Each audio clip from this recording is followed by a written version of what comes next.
పులస గోదావరిని వీడబోతోంది. గోదావరి జిల్లాలో పులస అంటే ఒక క్రేజ్. ఉస్తల తాడు అమ్మైనా పులస తినాలనే సామెత ఉందనే ఉంది. అయితే పులస మాట వింటే చాలు నోరూరిపోతుంది. పేదల నుంచి ధనికుల వరకు, సామాన్యుల నుంచి సెలబ్రిటీల వరకు జీవితంలో ఒక్కసారైనా దీని రుచి చూడాలని కోరుకుంటారు. పులస అంత రుచికరమైన చేప. పులస దొరికిందంటే నాన్ వెజ్ ప్రియులకు పండగే పండుగ. రేట్ ఎంతన్నది అసలు చూడరు. పులస రుచి చూడని జీవితం వేస్ట్ అని ఫీల్ అవుతుంటారు. అందుకే వర్షాకాలం సీజన్ వచ్చిందంటే పులసకు మరింత డిమాండ్. కొందరైతే వీటి కోసం లక్షలు కూడా ఖర్చు చేయడానికి వెనకాడరు. మరికొందరు మత్స్యకారులకు అడ్వాన్సులు కూడా ఇస్తారు. పులస కూర ఎప్పుడు రుచి చూడాలా అని ఎదురు చూస్తుంటారు. అయితే ప్రస్తుతం ఆ పులస వలసపోతోంది.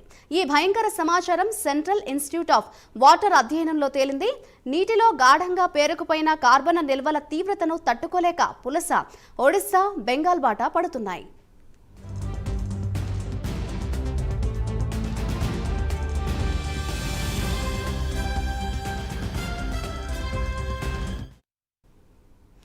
ఏపీలోని గోదావరి జిల్లాలపై పులస వీడబోతున్నట్లుగా అయితే తెలుస్తోంది. ఇదే అంశంపై మరింత సమాచారాన్ని మా ఏపీ ఇన్పుట్ ఎడిటర్ టీవీరావు అందిస్తారు. టీవీరావు, చెప్పండి, ఏపీలోని గోదావరి నుంచి పులస వీడబోతుంది అన్నట్లుగా అయితే తెలుస్తోంది. ఓవరాల్ గా మనం దీన్ని ఏ విధంగా చూడొచ్చు అంటారు? రైట్ మాధురి, ఇప్పుడు పులస వలసపోతుంది అనేటటువంటిది ఇప్పుడు ప్రమాదకరమైన గంటికలు మోగిస్తున్నాయి. గోదావరి జనాలకు ఇప్పుడు ఈ పులస దూరం అవుతోంది అని అంటే అవుననేటటువంటి సమాధానమే వస్తుంది. ఎందుకంటే ఆ పరిసర ప్రాంతాల్లో పులస ఏదైతే ఆ పరిసర ప్రాంతాల్లో ఉన్నటువంటి చేపల చెరువులు, రొయ్యల చెరువుల వద్ద ఏదైతే ఇంజిన్లు ఆడించుకునేటటువంటి క్రమంలో అక్కడ నుంచి వచ్చేటటువంటి ఆయిల్ పర్సంటేజ్ కానీ ఇవన్నీ కూడా ఆయిల్, అలాగే పొల్యూషన్ ఇవన్నీ కూడా వీటిలో నేరుగా సముద్రంలో కలిసిపోతున్నటువంటి పరిస్థితి. ఇటువైపు అలాగే ఈ సముద్రపు గోదావరి ఎడ్జిలో ఉన్నటువంటి ఈ చెరువుల నుంచి కూడా కొన్ని దుర్గంధాలు, అలాగే వేస్ట్ మెటీరియల్ మొత్తం కూడా దీనిలో చేరుతున్నటువంటి పరిస్థితి. మరి ఈ నేపథ్యంలో ఇక్కడ ఏదైతే నదుల్లో భారీగా పెరిగిపోతున్నటువంటి వ్యవస్థ ఇదంతా కూడా పొల్యూషన్ వ్యవస్థ మొత్తం కూడా నదుల్లో చేరుతోంది. మరి నదుల్లో చేరుతున్నటువంటి క్రమంలో ఏదైతే జలచరాల్లో పులస కూడా ఒక సెన్సిటివ్ ఫిష్గా మనం చెప్పుకోవాలి. ఈ ఫిష్ అనేటటువంటిది చాలా క్రేజీ ఫిష్. మరి దీనికి సంబంధించి ఆయా ప్రాంతాల్లో కేజీ 20,000 అంటే కూడా దొరకనటువంటి ఈ చేపకు సంబంధించి పుస్తెలమ్మైనా కూడా పులస తినాలి అనేటటువంటి సామెత కూడా ఉండనే ఉంది. మరి ఇప్పుడు ఆ చేప అనేటటువంటిది గోదావరిని వేడబోతోంది అనేటటువంటిది చాలా ఆందోళనకరమైనటువంటి అంశం. మరి దీనికి సంబంధించి ఇప్పటికే ఒక అధ్యయనం అయితే జరిగింది. ఈ అధ్యయనం ఒక పరిశోధనాత్మక అధ్యయనంలో జరిగినటువంటి రివల్యూషన్స్ అయితే కనుక ఖచ్చితంగా ఇవన్నీ కూడా ప్రధానంగా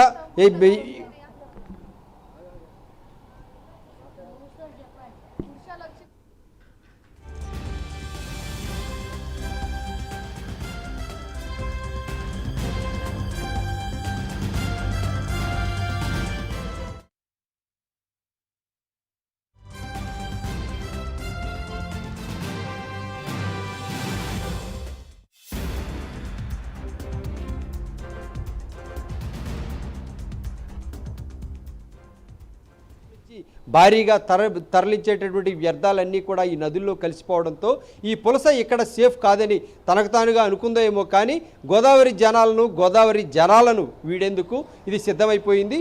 దీంతో ఒరిస్సా, బెంగాల్ బాట పడుతోంది. ఈ గోదావరి ఎక్కడెక్కడైతే ప్రవహిస్తుందో ఆయా ప్రాంతాల్లో ఇక్కడ ప్రస్తుతం నీటిలో ఉన్నటువంటి వ్యర్థాలను తట్టుకోలేనటువంటి ఈ చేప ఇప్పుడు దారి మళ్లించుకుంది. ఇక్కడ కాకుండా దానికి సేఫెస్ట్ ప్లేస్ ఎక్కడైతే ఉందో ఆ ప్లేస్కు వెళ్లేందుకు సిద్ధమైపోయింది. మరి ఇప్పుడు ఉన్నటువంటి పరిస్థితి మనం చూస్తే కనుక ఇది భయంకరమైనటువంటి సిచ్యువేషన్గా మనం భావించాలి. మరి అంతేకాకుండా పులస అనేటటువంటిది ఒక ఆంధ్రప్రదేశ్కు ఒక పేటెంట్గా అందరూ భావిస్తుంటారు. ఈ పులస కోసం అంతర్జాతీయంగా కూడా చాలా క్రేజ్ ఉంది.